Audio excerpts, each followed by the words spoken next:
मध्य प्रदेश कांग्रेस की नई प्रदेश महिला कांग्रेस अध्यक्ष रीना बुरासी ने पदभार संभालने के बाद शनिवार को इंदौर के ऐतिहासिक राजवाड़ा परिसर स्थित अहिल्या माता की प्रतिमा पर माल्यार्पण कर अपने राजनीतिक अभियान की शुरुआत। इस दौरान उन्होंने मीडिया से चर्चा करते हुए अपनी प्राथमिकताओं और आगे की रणनीति को स्पष्ट किया। रीना बुरासी ने कहा, उनका पहला उद्देश्य संगठन को मजबूत करना और महिला कांग्रेस को नए ऊर्जा के साथ खड़ा करना है।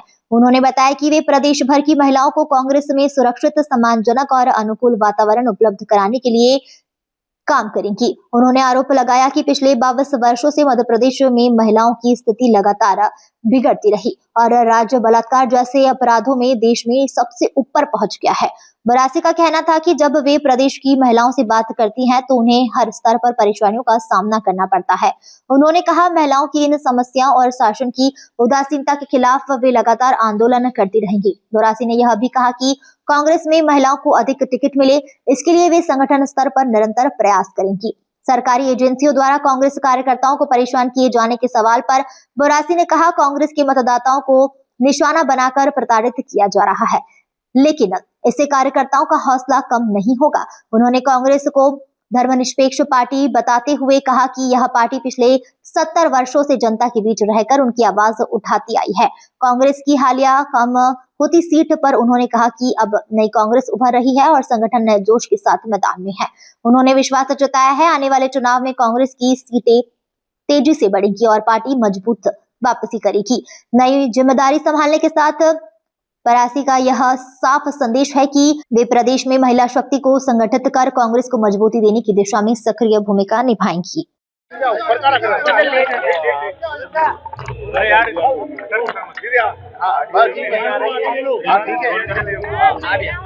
रीना जी, क्या प्राथमिकता रहेंगी अध्यक्ष बनने के बाद में आपकी, और आपको मतलब क्या ऐसा देखा पार्टी ने जो आपको अध्यक्ष चुना, इतनी सारी भीड़ थी?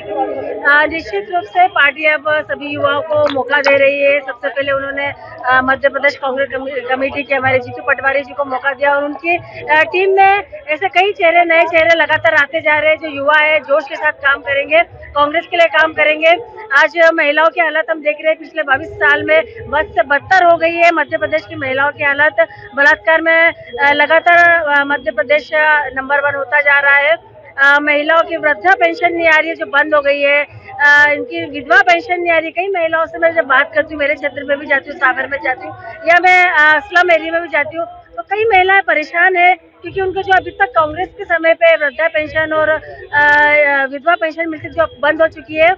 लाडली बहन योजना में भी मैं बात करूंगी कि मैं कई बहनें मेरी ऐसी है जिनको चुनाव के पहले लाडली बहन योजना का लाभ मिलता था, पर चुनाव होने के बाद जब सत्ता मिल गई भाजपा को, तो उसके बाद अलग अलग कारणों से उनके नाम इस योजना के से हटा दिए गए हैं। तो उन बहनों से जब मैं मिलती हूँ, उनको तकलीफ होती है कि हमें ठगा हुआ, वो महसूस करती है, तो उनकी आवाज बनूंगी और 3000 का जो उन्होंने वादा किया था 2 साल पहले सत्ता में आने के पहले, जो अभी तक पूरा नहीं हुआ है, उसको बढ़ चढ़ के उठाऊंगी और इन महिलाओं के खाते में 3-3 हजार रुपए में डलवाऊंगी। कांग्रेस में कई बार महिलाओं को टिकट भी दिया जाता है, तो क्या आने वाले विधानसभा या नगर परिषद के चुनाव में मिलेगा? ऐसा नहीं है, महिला मुझे भी आगे कराया उन्होंने, मुझे भी टिकट दिया था सावेर से जी।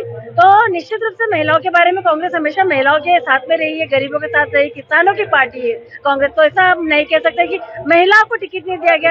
आप देखिए, जिला अध्यक्ष में कई महिलाओं को मौका दिया गया है। एसआईआर को लेकर क्या बोलेंगे? एसआईआर में मैं लगातार हमें शिकायतें भी आ रही है कि हमारे सब एरिया की बात करूंगी या हमारे कांग्रेस वोटर की बात करूंगी कि उनके नामों को लेके उनके जो फॉर्म भरे जा रहे हैं, तो फॉर्मों में लगातार उनको ये परेशान किया जा रहा है कि ये फॉर्म लाओ, ये फॉर्म लाओ, जिससे हमारा मतदाता परेशान हो रहा है। वो टारगेट कर रहे हैं कि कांग्रेस के वोटर को परेशान किया ताकि उनके नाम ना जुड़ पाए, जैसा कि उन्होंने बिहार में किया था, वैसे ही वो मध्य प्रदेश में चाहते हैं। पर हम लोग इतने सतर्क हो चुके हैं कि अब उनकी मंशा को पूरा नहीं होने देंगे। बीजेपी के द्वारा लगातार कांग्रेस को एक मुस्लिम पार्टी का टैग लगा दिया गया, इस टैग को किस तरह से दूर करेंगे आप?